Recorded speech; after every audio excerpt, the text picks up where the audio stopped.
paralelo es la última estructura que se analiza en esta asignatura. Hemos visto varias de ellas. Hemos visto que teníamos, bueno, pues varias opciones trabajando en segmentado, en escalar, superescalar, en VLE. Bueno, la última de todas que se trabaja es el procesamiento paralelo, que en lo que se basa no es ni más ni menos que en la estructura que se está trabajando hoy en día. Una estructura en la que yo voy a tener varios procesadores. No solamente varios procesadores, que así puede ser, la estructura típica que hoy tenemos en un ordenador, típica entre comillas, que tenemos en un ordenador, en el cual tenemos un ordenador, un procesador que tiene varios núcleos, o incluso una cosa que es más corriente, más utilizada ya en ordenadores, no en ordenadores personales, en los PCs típicos, sino ya en ordenadores un poco más serios, que son placas bases que tienen varios procesadores.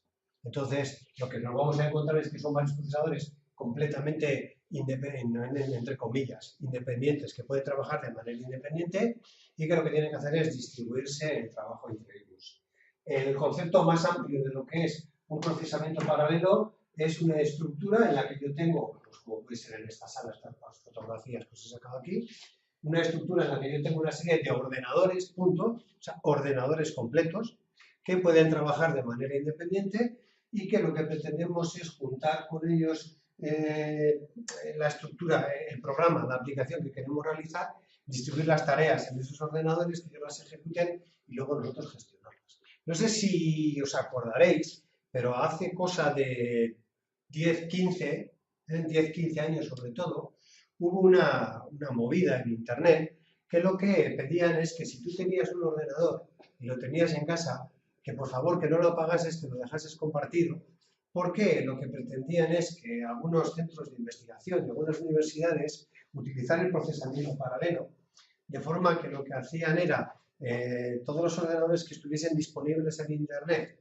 para poder trabajar con ellos, en el momento que tú no los utilizases, ellos lo que hacían era se conectaban contigo, lanzaban una serie de procesos a esos ordenadores, distribuían tareas entre todos los ordenadores que podría haber en red y luego recogían el resultado de esas tareas. Entonces, de esa manera lo que hacían es buscar un procesamiento mucho más, un rendimiento mucho mayor. Entonces, bueno, eso ya últimamente yo no he vuelto a oírlo, no he vuelto a trabajar con él, porque, bueno, pues entre otras cosas, el hardware ya ha bajado de precio, ya tenemos unas velocidades en los ordenadores importantes y, pues, bueno, pues los centros de investigación y cosas por el estilo, universidades sí, bueno, pues ya disponen de más recursos. Además de que, pues bueno, pues hoy en día esto puede, no sé, yo hablo de pensamientos, puede haber varios motivos del por qué, ¿no? En aquella época era como que la electricidad o la energía, pues, bueno, pues como que no costaba nada, el hecho de que tú dejases el ordenador en marcha, pues bueno, pues no pasaba nada, allá estaba, no bajábamos películas de internet, ni hacíamos grandes transferencias, entonces los recursos de comunicación estaban relativamente holgados, no había problemas, las máquinas eran complejas, más que complejas, caras, entonces bueno, pues utilizábamos este tipo de elementos. Hoy en día, pues casi como que por razón de más se podría utilizar,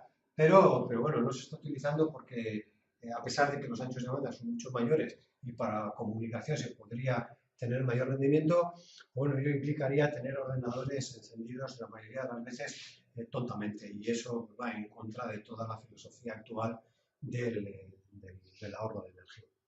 Bueno, pues entonces básicamente es eso, es tener, vamos a decir, son computadores, son ordenadores conectados, vamos a decirlo así, en red, que yo lo que voy a hacer no es el concepto que teníamos hasta ahora de lo que era una red local, que una red local lo que tenía es una serie de máquinas con cierta inteligencia que lo que hacían era acceder a una serie de servidores, servidores de páginas web, de correo electrónico, servidores de ficheros, servidores de bases de datos. Ese es el concepto de una red. Bueno, pues este no. Esto es, a veces utilizando la misma infraestructura de red que se utiliza para esas aplicaciones, esa infraestructura, pero generar una estructura en la que yo voy a tener una serie de ordenadores en los que yo voy a repartir las tareas en los diferentes ordenadores y voy a recoger los resultados. Ese es el procesamiento paralelo. Entonces, dentro de lo que es el procesamiento paralelo, bueno, pues tenemos este tema en el que vamos a, aquí, hoy va a pasar lo mismo que pasa con algunos temas, ¿no? Si empiezas a mirar el tema hoja por hoja, no sabes ni por dónde andas. Entonces, a mí esto me suele gustar ponerlo, ¿no? Procesamiento paralelo, vamos a ver los tipos de plataformas La computación paralelo, teoría pura y dura, sin mayor, entre comillas, sin mayor importancia. Y luego vamos a ver los dos sistemas típicos de procesamiento paralelo. Y vamos a ver los sistemas de memoria compartida y de memoria distribuida. Nos vamos a centrar sobre todo en la memoria compartida porque es el tema sobre el que más se inciden, sobre todo en los exámenes, ¿no? Vamos a ver cuál es esa. Y luego tenemos una parte de rendimiento y costes de sistemas paralelos que, como yo la verdad no lo voy ni a trabajar en clase, lo tenéis ahí, es una, como muchos de los apartados que tenemos aquí, son apartados relativamente teóricos que leyendo se pueden entender y que no nos aporta gran cosa el explicarlo, porque las explicaciones que yo puedo añadir a lo que pone ahí, pues son escasas. No puedo aportar mucho más, es simplemente leerlo y entenderlo. Entonces nos vamos a centrar en aquellos aspectos que, en mi opinión, por lo menos, os puedo quitar trabajo en la parte de análisis, como siempre, desde el punto de vista de problemas y de ejercicios. Bueno, pues tal y como hemos comentado antes, el procesamiento paralelo, pues bueno, pues es un sistema, está basado en un sistema multiprocesador, varios procesadores, y pues bueno, pues básicamente lo que consiste es en que tiene dos o más procesadores, compartir el acceso a una memoria común. Vamos a tener una memoria común. Cada procesador tiene su memoria, efectivamente, cada procesador tiene su memoria, pero el procesador central lo que va a tener que tener es una memoria principal en la cual vamos a cargar la información. La información, el código, los datos, lo que sea. Tiene que compartir acceso a los canales de entrada-salida, unidades de control, y muy importante, hoy en día ya los sistemas operativos así están diseñados, hasta Windows, para que tengan un único sistema operativo que sea capaz de gestionar diferentes procesadores, cosa que no ha sido baladí hasta hace muy poco. Tipos de plataformas de computación paralela, lo que hemos dicho ahora es un poco teórico, pues bueno, pues la lógica y la física. La lógica está basada en estructuras de control y modelos de comunicación, y luego la física, que es un poco la, entre comillas, lo importante para nosotros, que tiene dos partes, o dos estructuras. Una, la que es memoria compartida, y otra, memoria distribuida, que son precisamente los dos principales apartados de este capítulo. Bueno, pues los paradigmas en los que está basada la estructura de control son estos que tenemos aquí, y vamos a echar un par de ellos. Y vuelvo a insistir a nivel un poco conceptual y teórico. El paradigma maestro-esclavo no tiene otra cosa más que lo que quiere decir. Lo que nos vamos a encontrar es que vamos a tener un procesador maestro y otra serie de procesadores esclavos. De lo que se va a tener que encargar el procesador maestro, como no podía ser de otra manera, es esto: descomponer el problema, distribuir las tareas, recoger los resultados y ordenar y obtener los resultados. Teoría pura y dura. Muy importante aquí a la hora de tener una buena distribución del trabajo es tener un buen balance de cargas, una buena distribución del trabajo. Vamos a tener dos partes, una distribución estática y una dinámica. La estática es al principio y la dinámica es durante el proceso que se está realizando. Tenemos otro paradigma que es el simple programa múltiple dato, que en lo que se basa es el paradigma geométrico, es decir, que cada procesador ejecuta básicamente el mismo código, pero sobre diferentes grupos de datos. Otra estructura, sin más. Yo no os puedo aportar aquí mucho más que lo que dice. Organización basada en la comunicación. Bueno, esto va a ser relativamente importante cuando veamos las estructuras de los procesadores. Bueno, pues la organización tiene que estar basada, en el caso de los ordenadores, en la comunicación. Como os he dicho antes, a final de cuentas, yo voy a tener varios ordenadores, voy a tener unos elementos que van a interconectar dichos ordenadores. Vamos a ver que tenemos diferentes topologías para poder conectarlos, y lo que tenemos que tener es un buen sistema de comunicación. Un buen sistema en el que tengamos, bueno, pues dos tipos. Un espacio de direcciones único y compartida, la memoria compartida. Ahí no vamos a tener mayores problemas en lo que es la gestión. Y luego, pues bueno, vamos a tener otro sistema en el que no tengamos memoria compartida, sino que tengamos memoria distribuida, en la que vamos a tener que trabajar o tener mucho cuidado con los datos con los que yo trabajo. Entonces, bueno, eso se va a basar en lo que es en el paso de mensajes. Aquí es que yo estoy hablando de esto y me viene lo que es la estructura, el concepto de una red de área local. Es que como os he dicho antes, el sistema más sencillo, como vamos a ver, bueno, pues lo tenemos aquí, ya ni lo explico en abstracto. El sistema más sencillo que tenemos para hacer la comunicación en los sistemas multiprocesador es en este que tenemos, el sistema de bus. Un sistema de bus, al final de cuentas, es el mismo sistema que yo puedo tener en una red local. Yo pincho todos los cables, todos los ordenadores a un cable, y lo que hago es, pues bueno, generar unos protocolos, como sabemos, el protocolo OSI o el que sea, que lo que hacemos es ir añadiendo información, ir metiendo mensajes, y a través de esos mensajes pasamos la información. Entonces, bueno, pues este que tenemos aquí de 16 compartidos, lo que tenemos es un bus, en el que tenemos diferentes módulos de memoria, tenemos diferentes módulos de procesadores, diferentes entradas-salidas, y todas las conectamos a un bus. Entonces, aquí lo que hacemos es tener una memoria, aunque podríamos tenerla dividida en varios grupos, tenemos, entre comillas, una única memoria a la cual van a acceder los procesadores. Y aquí, bueno, pues el acceso a memoria es la estructura que llama la Uniform Memory Access, pues se le llama eso porque los tiempos de acceso a memoria van a ser uniformes, porque aquí yo voy a acceder a través del bus y los tiempos de acceso que voy a tener yo a una memoria a otra desde un procesador o desde otro van a ser siempre constantes, sin mayores historias. Diferentes tipos de estructuras de memoria con que yo me puedo encontrar, el acceso a memoria no uniforme y este otro, el no uniforme con memoria local.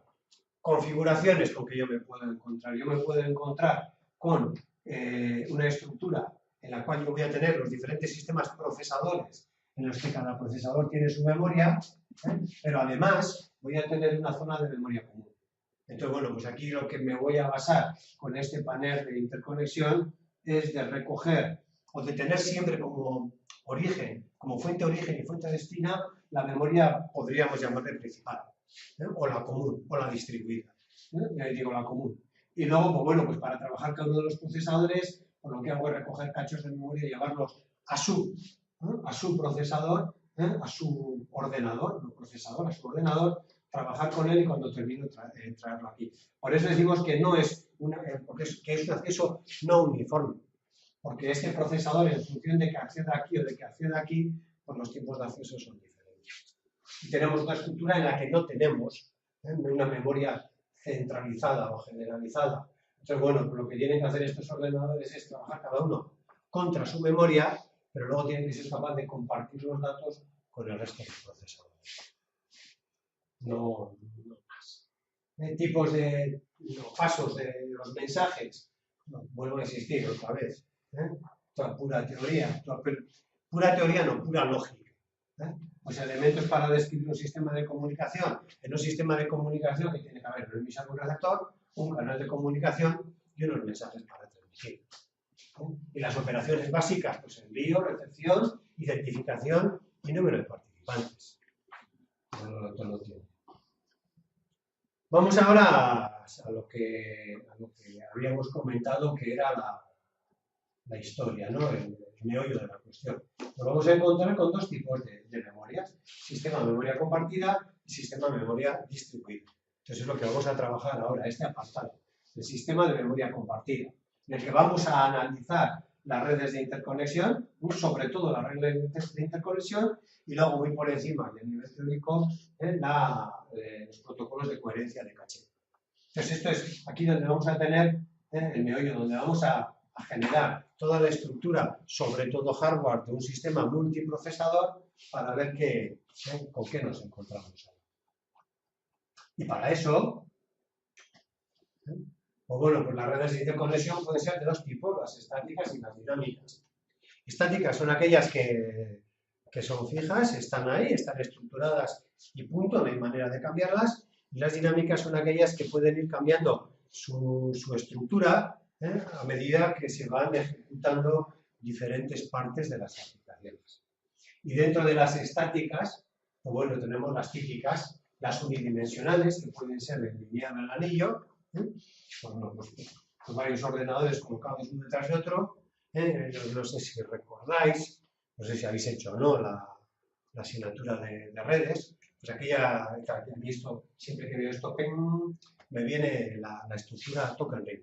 La estructura Ethernet es la que tenemos ahora, que es basada en bus, bus físico, en el que uno lanza lo que es el protocolo, por ejemplo, IP, lanza una dirección de destino, un ordenador lanza unos paquetes de información en el que primero que manda es su dirección, la suya, la del origen, y también manda la del destino. Eso se traduce, se traspasa por la red y uno coge el destino, recoge esa información, ocupa el bus. Bueno, una de las primeras topologías que salieron fueron la Token Ring, que era el anillo, que lo que se pasaba es que cuando un ordenador tenía que lanzar un mensaje, lanzaba y pasaba al siguiente. Si no era su dirección, pasaba al siguiente. Si era su dirección, al siguiente. Hasta que llegaba al nodo en el que era su dirección. Entonces ese cogía ese paquete y lo que hacía era le devolvía a le devolvía el otro paquete. Entonces se establecía la comunicación entre ellos sin distribuir la información por toda la vida. Bueno, pues aquí pues lo mismo. Las unidimensionales son aquellas que tienen una estructura en la que un ordenador va comunicando con el siguiente. Las bidimensionales son aquellas en las que yo puedo tener ya un ordenador conectado con otros dos. ¿No? Es decir, este iba conectado con este, siguiendo una dirección.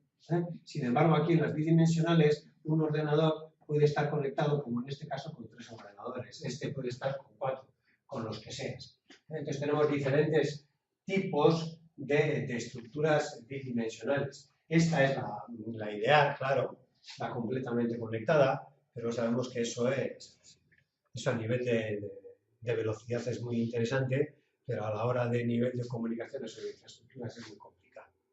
Y esta es la bidimensional ideal, entre comillas. El problema que tenemos es que, hombre, si este es el central, ordenador central, y estos son los periféricos o los esclavos, maestro y esclavos, pues es la ideal. Pero si tenemos varios maestros o podemos trabajar de manera distribuida, pues esto tengo un cuello de botella que es el ordenador central. Tenemos otra tipología, que es la tipología en árbol, la típica, los típicos árboles, que se comunican siempre es de 2, entonces se comunican hacia arriba con el resto, hacia abajo, pero el problema que nos encontramos, como toda estructura en árbol, es que tenemos cuellos de botella, y es que para establecer la comunicación entre este y este, y entre este y este, los dos tienen que pasar por este. Entonces, esta red de aquí o este ordenador de aquí, pues bueno, pues son cuellos de botella. La forma de solucionar esto, entre comillas, son los de árbol grueso, los elementos que comunican los diferentes niveles con más de una línea, redundante. Tenemos otra estructura, el tipo de red de mesh, el tipo de redes que son de extensiones de las redes lineales, y las redes mesh son estas que tenemos aquí. Son unas similares a las bidimensionales, en la que yo tengo un ordenador, esta es una cuadrada, en la que tengo un ordenador que se conecta con otros 4 ordenadores. Cada ordenador se conecta con otros 4, como por ejemplo este es no. Todos, en este caso en la mesh cuadrada, punto, cada ordenador se conecta con otros 4, menos los de las esquinas, que no se conectan con 4. A no ser de que sea una mesh cerrada o toroidal. Un toroide es el que es circular, es un núcleo circular. Entonces, en este caso sí tenemos que cada ordenador, hasta los de las esquinas, se conectan con otros 4. Tenemos las tridimensionales, que tenemos otro tipo de conexión, y tenemos las hipercubo, que aquí sí nos vamos a centrarnos. Aquí vamos a empezar a trabajar un poquito. Que esto sí es pregunta o tema que cae bastante en los exámenes, y que, bueno, pues igual puede producir algún pequeño cosa. Las propiedades que tiene el hipercubo. Bueno, pues el hipercubo lo que tiene es que dos procesadores se conectan entre sí, si solo sus etiquetas, el binario, tienen exactamente un bit distinto en una posición determinada. Vamos a hacer al revés, vamos a empezar por aquí.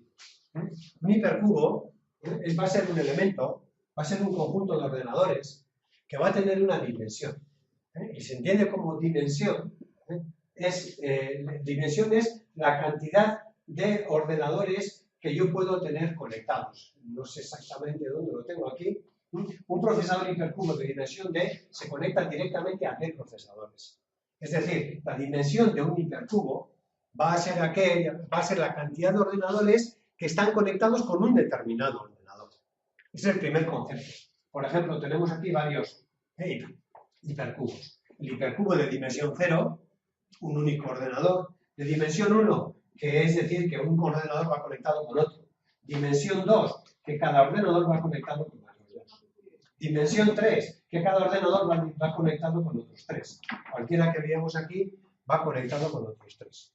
Y aquí es ahora donde empieza un poco a complicarse, por lo menos el dibujo.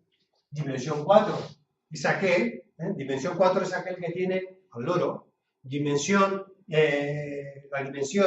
es la cantidad de ordenadores, es decir, la dimensión 2 elevado a la dimensión me va a determinar la cantidad de ordenadores que yo tengo en ese hipercubo. Por ejemplo, este que teníamos aquí, dimensión 3, 2 elevado a 3, 8 ordenadores. Dimensión 4, 16 ordenadores. ¿Cómo van conectados? Pues la forma de verlo, de representarlo, pues puede ser esta. Yo tengo dos hipercubos aquí y luego decíamos, no, es que este es de dimensión 4. Este ordenador va conectado con este, con este, con este, son 3, y el otro con el que va conectado es con este, que es de otro subcubo. Entonces ya tenemos 4 ordenadores. Eso va a ser la dimensión. Entonces, vamos a decir que dos procesadores se conectan entre sí si yo etiqueto todos los ordenadores, todos los procesadores con unos números en binario, pues bueno, pues ¿no? Aquellos procesadores que se conectan entre sí van a ser aquellos que van a cambiar un único bit en su índice. Por ejemplo, si yo analizo estos, este de aquí, pues aquí, por nombrar de alguna manera, yo nombro el 0, el 1, el binario, el 0, el 1, el 2 y el 3, 4, 5, 6 y 7. Entonces, el 0, este va unido con este, con este y con este. Es decir, el 0 va unido, si os dais cuenta, dos procesadores se conectan entre sí, tienen exactamente un bit distinto. ¿Este con qué se conecta? Hemos visto, con este, con este y con este. Este es el 000. Este es el 000. Este es el 100. ¿Cuántos bits cambian? 1. Este es el 010. ¿Cuántos bits cambian? 1. Y este es el 001. ¿Cuántos bits cambian con respecto a este? 1. Es decir, la conexión entre ellos se produce cuando tenemos solamente uno de los bits del índice que cambia. Bueno, ese es el concepto. Ahora nos detenemos con la distancia de Hamming, después, un pelín más tarde. Yo lo que sí puedo hacer es dividir los cubos en subcubos. Es decir, si yo tengo un cubo de dimensión 3, yo puedo dividir esto en dos cubos de dimensión 2. Como no podría ser de otra manera, se ve además.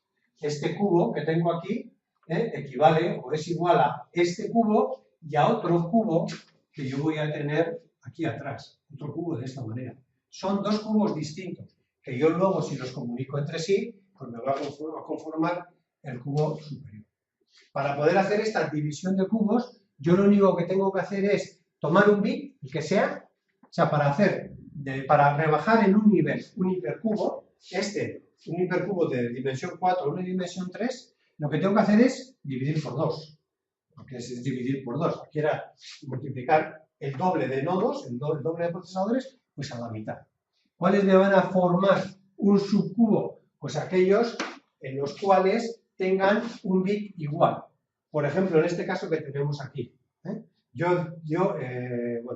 Mejor en este que tenemos aquí, que lo tengo hecho aquí. En este.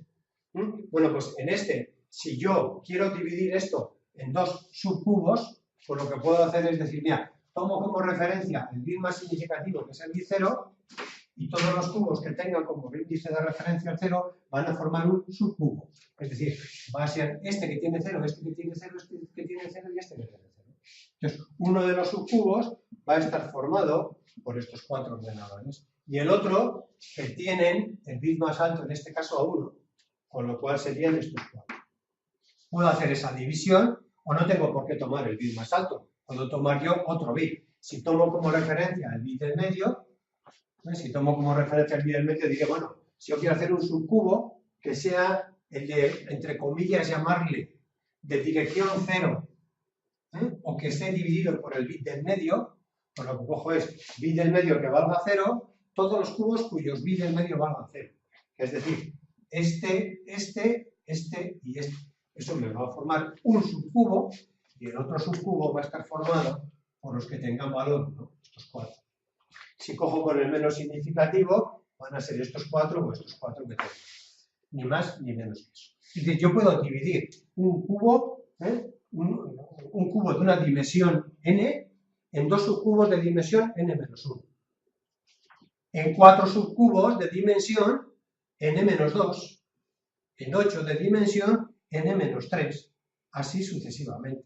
Por ejemplo, en este caso, salta a la vista, este es de orden 4, pues de orden 3 puedo tener yo 2, que son este y este. Pero al mismo tiempo, como este yo lo puedo dividir a orden 2 en 2, pues bueno, pues yo puedo dividir uno de orden 4 en 4 subcubos de orden 2. ¿De acuerdo? No es nada más que eso.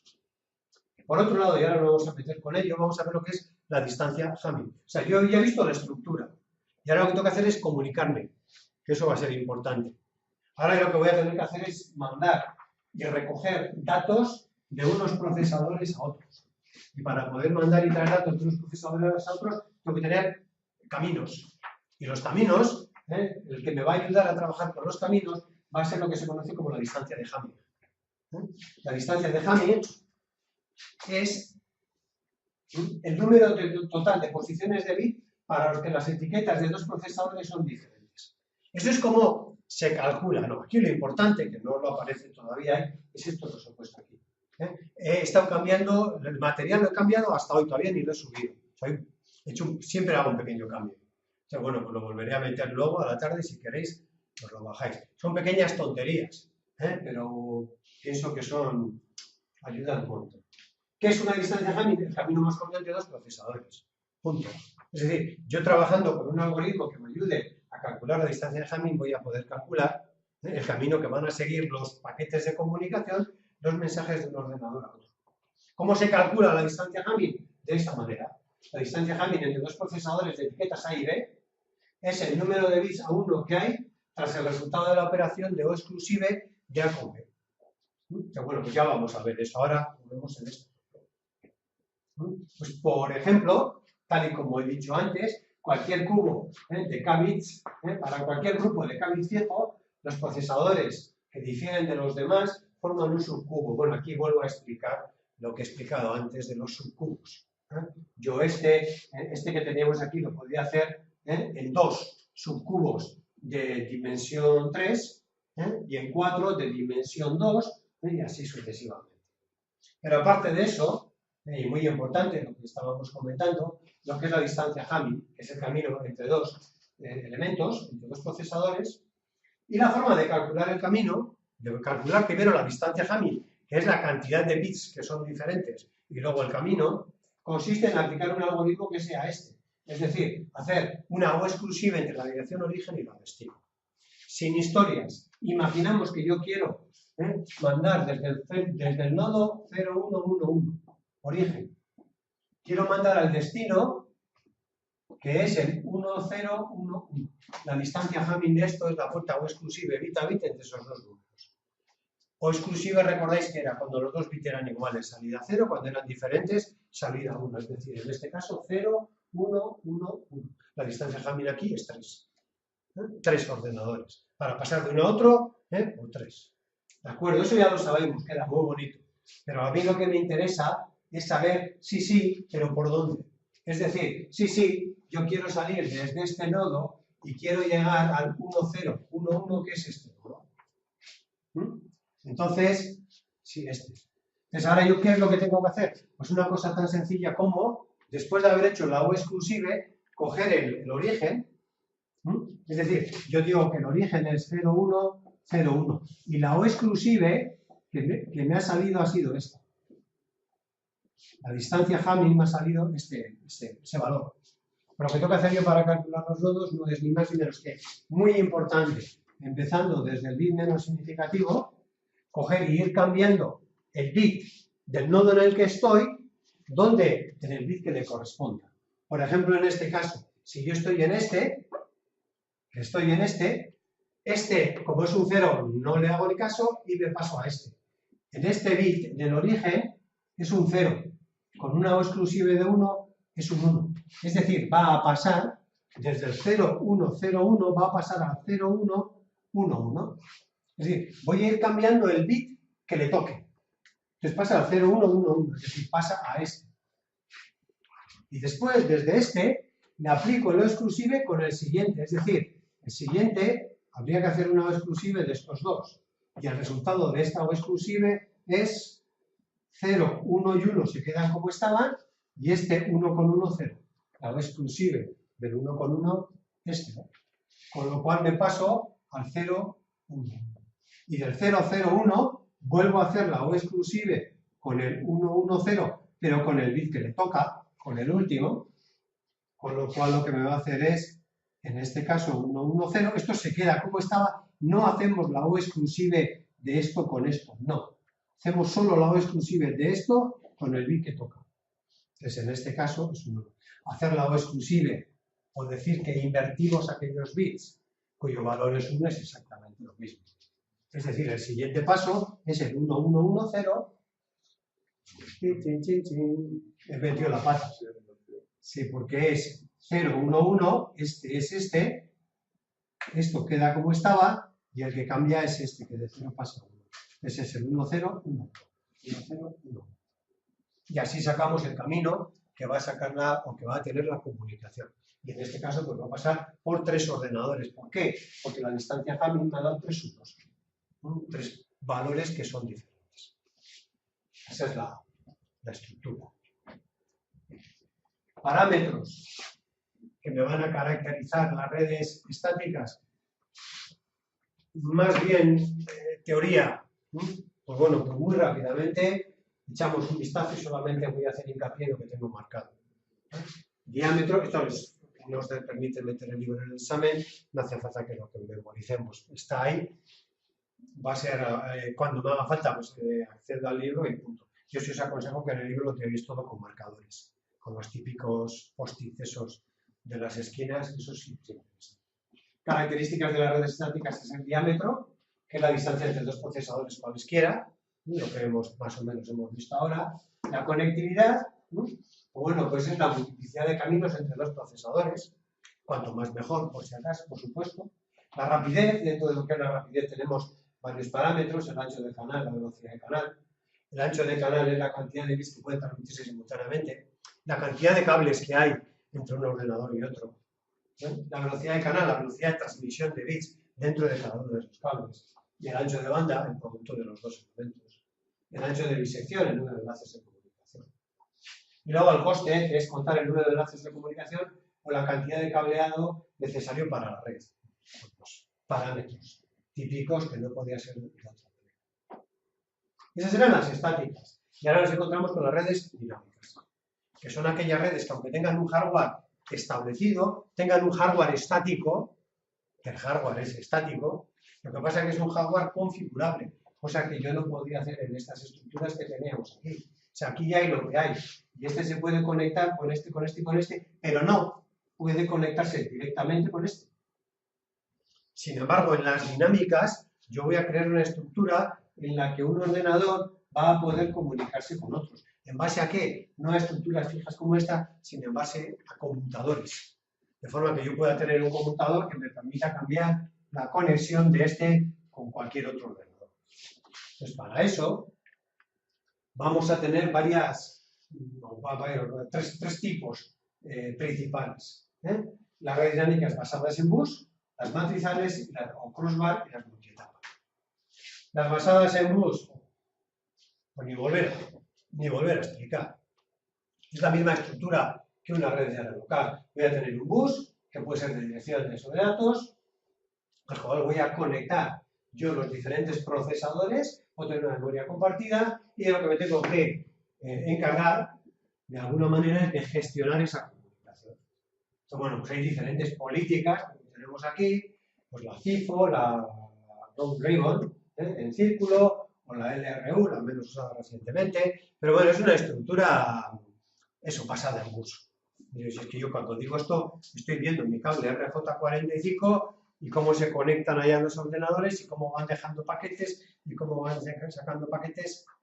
Porque sí hemos hablado de la token ring, que era en círculo, y que sí, efectivamente, en un primer momento hasta el hardware era en círculo. Incluso la Ethernet, la basada en bus, con el cable coaxial, vosotros igual ni lo habréis conocido, que era un cable coaxial, había dos, la fina y la gruesa, un cable coaxial fino que tenía dos terminales en los extremos. Y cuando yo quería meter un ordenador en red, lo que hacía era coger una tijera, cortaba el cable, metía una T, y en esa T el cable entraba, seguía, pero salía un cable hacia mi ordenador al que yo quería conectar. Entonces, bueno, era esa estructura. Hoy en día la Ethernet es igual. La diferencia es que hoy en día estamos utilizando hubs y switches, que si os dais cuenta, el cable, el RJ45, tiene dos pares, por lo menos, tiene dos pares de cables. ¿Para qué son? Pues uno es para venir y otro es para ir. Entonces, lo único que se hace el hub es convertir una topología en bus, que era la topología en bus, la que hemos comentado ahora en la Ethernet, en una física en estrellas. Yo si veo el hub, veo que de mi hub salen 5 cables. Bueno, pero es mentira. Aquí sale un cable, viene aquí, vuelve, viene por aquí, va, vuelve, va, vuelve, va, vuelve, va, vuelve. O sea, realmente es una topología en bus. Aunque parezca físicamente que es en estrella, físicamente es en estrella, pero lógicamente es en bus. Entonces, en esta de la token ring, bueno, pues básicamente lo mismo. Era en círculo, pero bueno, era un poco la estructura lógica. Basadas en bus, no nos ofrecen nada. Las crossbar, pues, ¿qué os voy a decir? Pues lo que se ve, un grupo de procesadores, un grupo de memorias, y yo lo que tengo es una serie de conmutadores. Aquí es una matriz de conexión entre procesadores y memorias, en las que en principio todos los procesadores se pueden conectar con todas las memorias. Lo único que tengo que hacer yo es cerrar el conmutador correspondiente. Que bueno, pues es una estructura. Es una estructura, pues bueno, pues es interesante, es bueno, es muy óptima, aunque es bastante compleja, tiene bastante coste. Pero bueno, es una estructura que está ahí. La que vamos a ver nosotros, la que vamos a trabajar un poco, son las redes multietapa. Bueno, pues estas redes multietapa suponen un compromiso intermedio entre lo que era la crossbar y lo que era la topología bus. Entonces, en lo que va a estar basada sobre todo es en el uso de una serie de conmutadores. Una serie de conmutadores que van a venir determinados por una característica que se llama el orden. Que en el caso de que sea orden 2, lo que quiere decir es que tiene un conmutador que tiene dos entradas y dos salidas, y que lo que va a poder conmutar es cada una de las entradas con cada una de las salidas. En el caso de uno de orden 2, lo que me va a poder hacer es esto. Esta comunicación, esta comunicación, esta comunicación y esta otra comunicación. Me va a poder hacer eso. Entonces yo lo que voy a hacer es crear una estructura similar a esta, en la que voy a tener, por ejemplo, procesadores.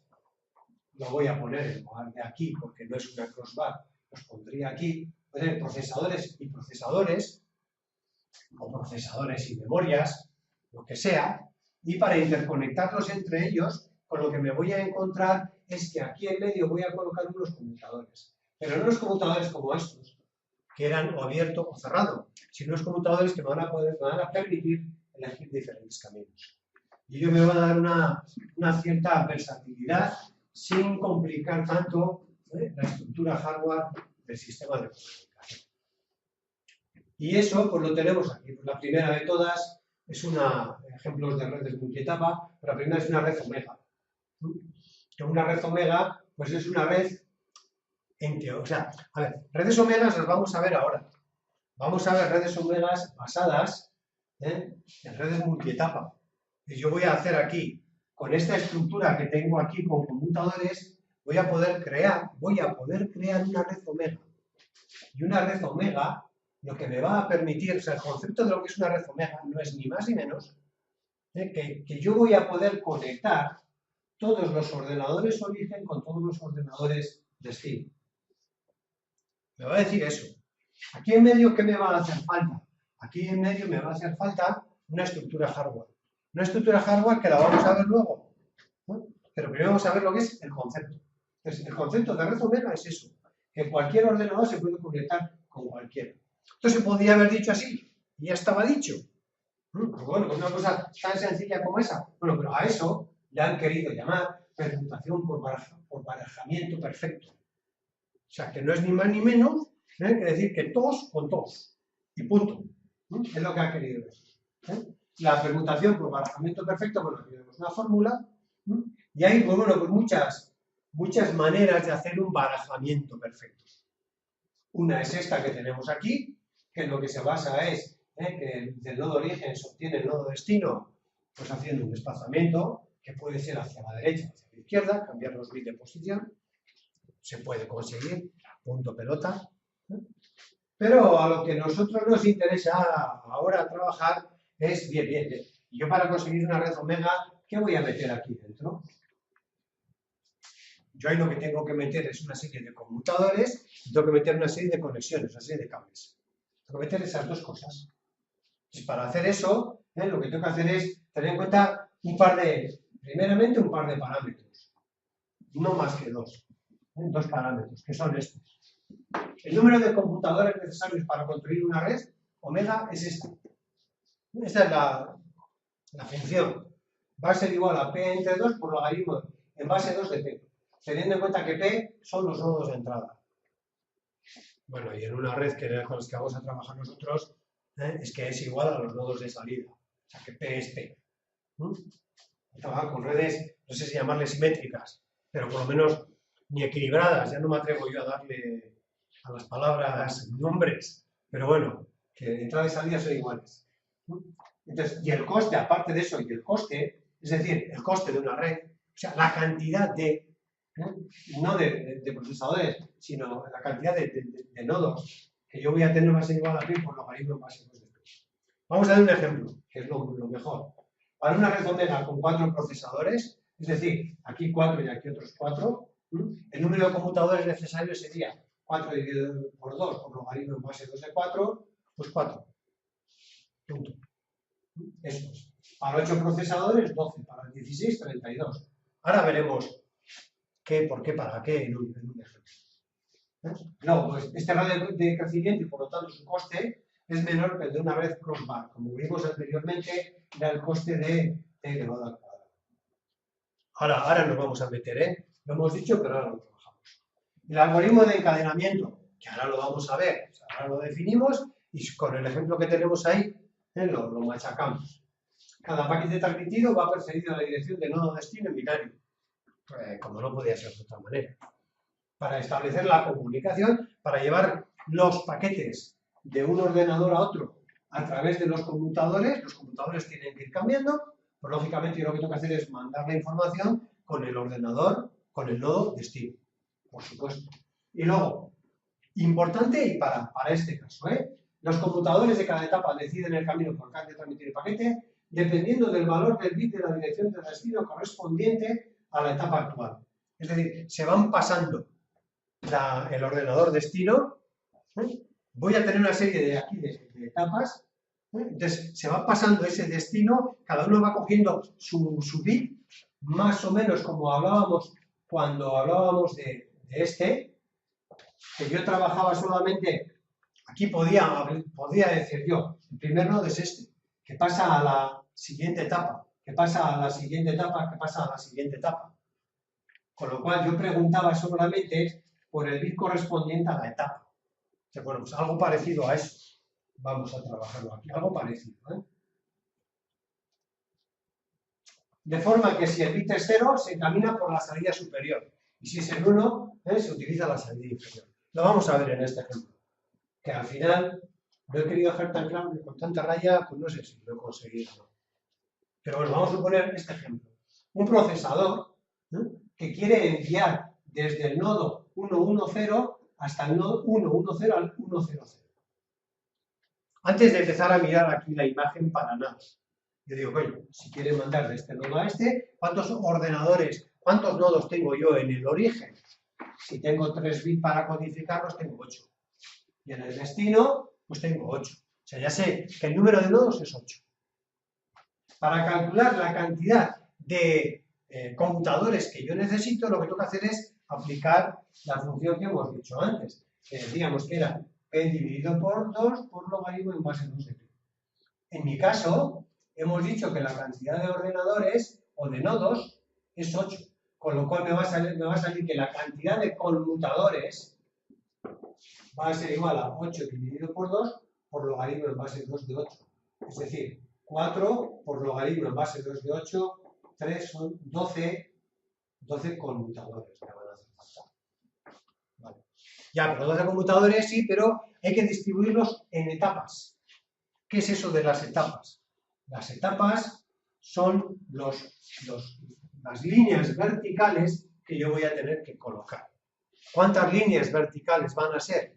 Bueno, pues la función que me determina eso es esta. Es decir, que el número de etapas va a ser igual al logaritmo en base 2 del número de ordenadores, que hemos dicho que eran 8. Con lo cual vemos que son 3 etapas. O sea, ya sé que tengo que colocar 12 conmutadores y además en 3 columnas. Pues bueno, pues vengo yo y 12 conmutadores en 3 columnas. 3 columnas y luego 4 conmutadores. De forma que, como hemos dicho además, como cada conmutador tiene 2 entradas y 2 salidas, pues es que tiene pura. Es que no teníamos igual ni que haber hecho esto. Porque habríamos dicho, bueno, si cada conmutador tiene 2 entradas, tengo 8 ordenadores de entrada, 8 entre 2, 4. Pues yo voy a necesitar aquí 4. Y como son 12, pues 4. 12 entre 4, pues 3. Punto. Ya está. Podría haberlo hecho así. Más sencillo todavía. Más cuento de la vieja. Y una vez que yo tengo hecho eso, como vemos aquí, yo tengo hecho esto, tengo configurado la estructura, lo que me dice es el sistema de enrutamiento. El sistema de enrutamiento me dice que cuando la dirección correspondiente, cuando el bit correspondiente a la etapa en la que estoy, el bit correspondiente a la etapa en la que estoy, es un 1, lo que hago es elegir en este conmutador la comunicación horizontal. Mientras que si es un 0, lo que hago es, no sé si lo he dicho bien, como hay varios, me da miedo. Con un 0 se encamina por la salida superior y si es un 1, por la salida inferior. No quiero meter la pata. Si es un 1, por la salida inferior y si es un 0, por la salida superior. Ya está, punto pelota. Con lo cual ahora, lo único que tengo que hacer, ojo, yo ya os he dicho que los conmutadores son estos. Lo que no os he dicho, y no lo tengo aquí por ningún lado, es, de momento, luego vamos a ver en otra estructura que sí, vamos a ser capaces de diseñar la comunicación entre nodos, todavía no. Lo que no os digo es cómo están hechas estas comunicaciones. De momento no os digo, están hechas. Esto no es que ahora no, esto es fijo. Este cableado que hay aquí es fijo. Entonces, partiendo de eso, pues para conocer el camino que tengo que seguir de un nodo a otro, pues suponiendo que queremos salir de este nodo y llegar a este, pues lo único que tengo que hacer yo, he dicho mal, si de este nodo llegar a este, pues lo que tengo que hacer es ver a qué conmutadores. Este está unido a este conmutador, a este. Vemos que este es el destino, al loro, el destino es el 1, 0, 0. Yo igual, para hacerlo rápido, yo lo que haría es colocar el 1, 0, 0. Coloco aquí, vengo aquí y digo, oye, este conmutador, ¿a dónde tiene que ir? Como tiene que ir un 1, hemos dicho que el 1 es salida por abajo.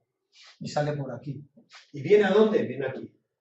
Y este que tiene aquí un 0, como es un 0, salida por arriba. Y viene aquí. Y este va unido a este conmutador. Y este que tiene un 0, como es un 0, salida por arriba, es decir, llega a este. Y efectivamente vemos que llega a ese. Y que pasa por los conmutadores, por este, por este y por este.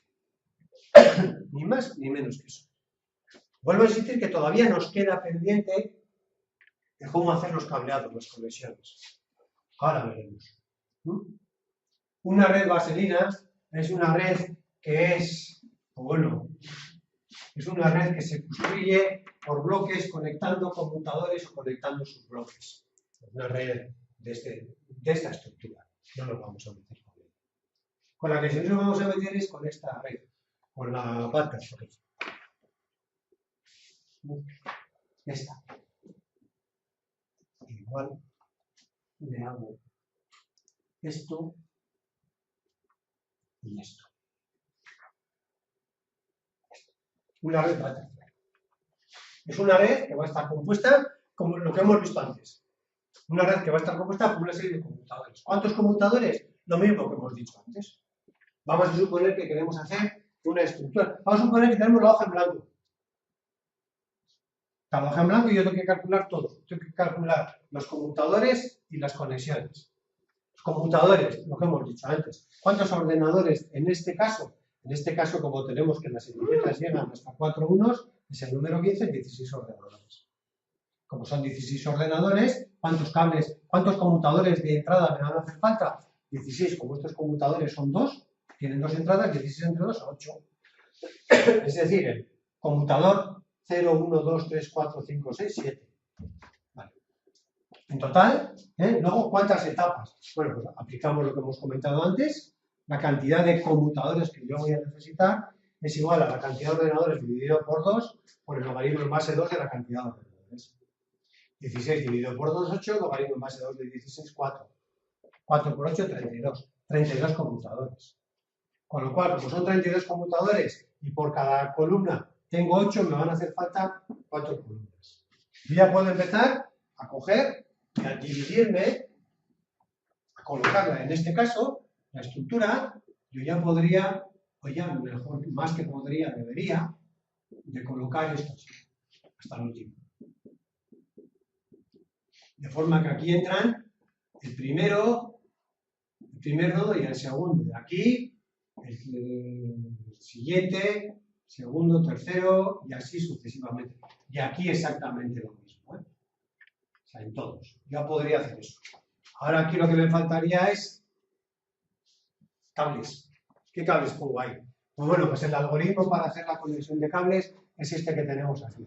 Y es que cada etapa, aquí vamos a decirle que la J es la cantidad de nodos y la I es la cantidad de etapas.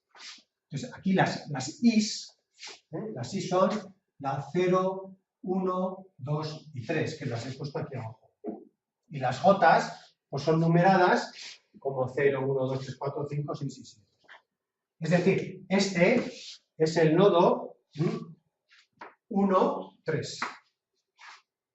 Y este es el nodo 3, 5. Primero se coloca la etapa y luego se coge el conmutador. ¿Cómo se hace la conexión? Pues bueno, pues primeramente, cada uno de los conmutadores se conectará con este. O sea, el conmutador tiene dos salidas. Dos salidas tiene este conmutador.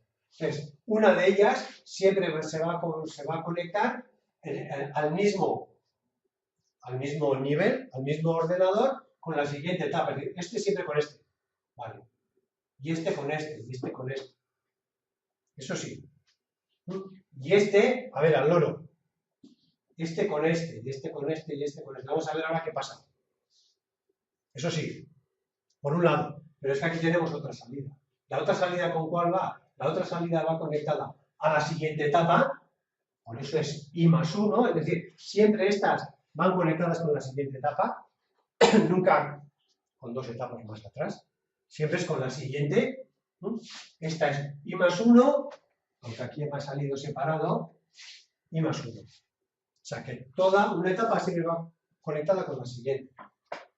Una línea va conectada sin más, y sin embargo la otra, y es aquí donde viene el truco, la otra salida que yo tengo aquí, ¿con qué va conectada? Para saber la otra salida, lo que tenemos que hacer es aplicar este algoritmo, que es una puerta O exclusive entre el valor del conmutador y el 2 elevado,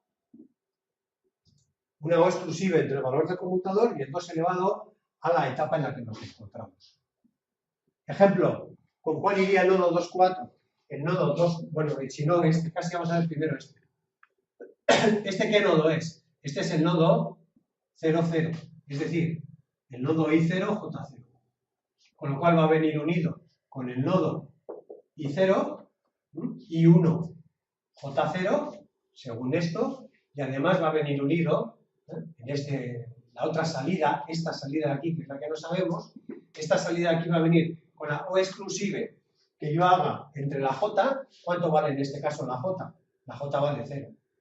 0 en binario es 0. La J vale 0.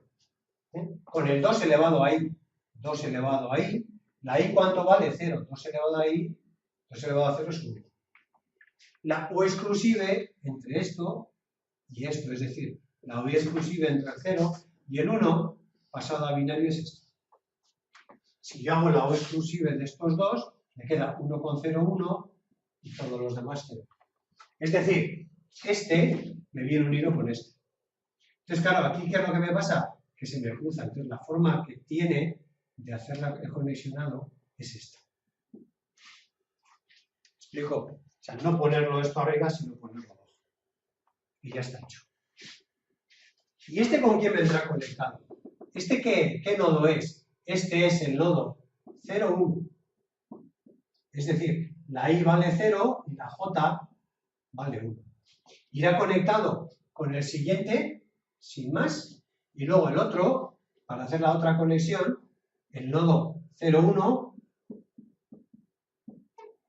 hemos dicho, la I se incrementa a 1, punto. Y ahora tenemos que trabajar con esto. Y ese 1 será la O exclusive de ese 1, de la J, de este 1, la O exclusive del 1, con 2 elevado a I, 2 elevado a I. Ahí todavía estamos en el 0. Es decir, 2 elevado a 0 es un 1, la O exclusive de estos dos, como los dos son iguales, es 0. Es decir, va a venir unido, este va a venir unido. El 0, 1 va a venir con el 1, 1 y va a venir con el 1, 0. Es decir, este va a venir unido con este. Y así sucesivamente. ¿Qué quiere decir eso de que así sucesivamente? Quiere decir que, por ejemplo, en este ejemplo que tenemos aquí, el nodo 2, 4, el nodo 2, 4 va a venir conectado con el 3, 4 y con el 3, esto es siempre uno más, con el 3, el nodo 2, 4. El nodo 2, 4 es 0, 1, 2 y el 4 es el 0, 1, 2, 3, 4. Este es el nodo 2, 4. Este. Va a venir conectado con el siguiente, con el 3, 4. ¿Está? Y luego tenemos que trabajar con este. Va a ser una O exclusive del 4 con el 2 elevado a I. El I en este caso, ¿cuánto vale? El I vale 2. Es decir, 2 elevado a 2 es 4 y el 4 es 0, 1, 0, 0. Una O exclusive de este con este es el 0, es decir, bien unido con el, efectivamente, con el 3, 0. Es decir, con la etapa 3, entrada 0, que es este que tenemos aquí. Lo podéis hacer con cualquiera y cuadra, no hay ningún problema. Parece que es un lío, pero al final es una bobada, hay que saberse. Bueno, ahora yo ya sé, yo ya tendría hecho el hardware. Lo que tengo que hacer a continuación es calcular el camino, la ruta. Y en este caso, para calcular el camino, lo que me hace es, cuando el bit es un 0, me hace camino directo, y cuando el bit es un 1, me hace camino cruzado. Es decir, en este caso, si yo tengo que mandar, si la dirección, el nodo origen es el 0, 1, 0 y el destino es el 1, 0, 0, origen y destino, yo lo que tengo que hacer aquí, cuando estoy hablando de, entre comillas, de nodos, estoy hablando de aquí, queda un poco, no me gusta, queda un poco no me gusta. Aquí me está hablando de conmutadores, yo querría hablar de ordenadores. Si yo quiero mandar desde el ordenador Bueno, sí, está bien, he dicho. Está bien, sí me gusta. Si yo quiero mandar de este ordenador del 4 al 8, del ordenador 4 al ordenador 8, del 4 al 8, pues bueno, pues yo lo primero que sé es, el primer conmutador, ¿cuál va a ser? Va a ser este, que va a ser el conmutador 2. Y el último conmutador, ¿cuál va a ser? Va a ser este, que va a ser el conmutador 4. No tengo ni que contarlos, porque lo único que tengo que hacer es quitar el último bit y ya me queda el número del nodo. Porque cada nodo abarca dos bits, es justo el 0 y el 1, 2 bits, el 0 y el 1. Es decir, del nodo 4 al nodo, del nodo 2 al nodo 4. Mejor dicho, del conmutador 2 al conmutador 4. Pues para saber el camino lo que tengo que hacer es una O exclusive, y hacer una O exclusive me queda 1, 1, 0. Y una vez que he hecho un 1, 1, 0, lo que tengo que hacer a continuación es, pasa que ahora es al revés, yo lo siento, pero es así. Así como aquí colocábamos el número de la O exclusive en este orden y ya me daba los caminos, ahora aquí lo que tengo que hacer es justamente colocarlo, pero al revés, es decir, empezar por el bit menos significativo. Con este 0 de aquí, yo estoy en el nodo en el nodo 2. Como el primer bit es un 0, lo que me hace es salir en horizontal. El siguiente bit es un 1, lo que me hace es salir en cruzado.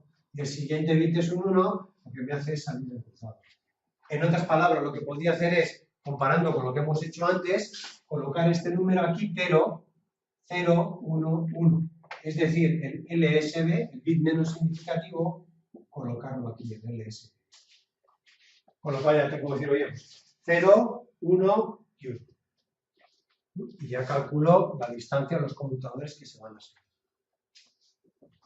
Y esto, desde mi punto de vista, de este capítulo, son las cosas más, no digo que más interesantes, más propensas a evaluar.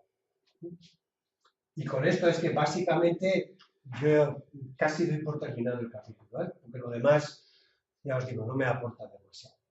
Pues, comparación entre rendimientos de redes estáticas y dinámicas, pues bueno, pues no podría ser de otra manera, ¿no? El coste, pues el coste, aquí tenemos las tres referencias.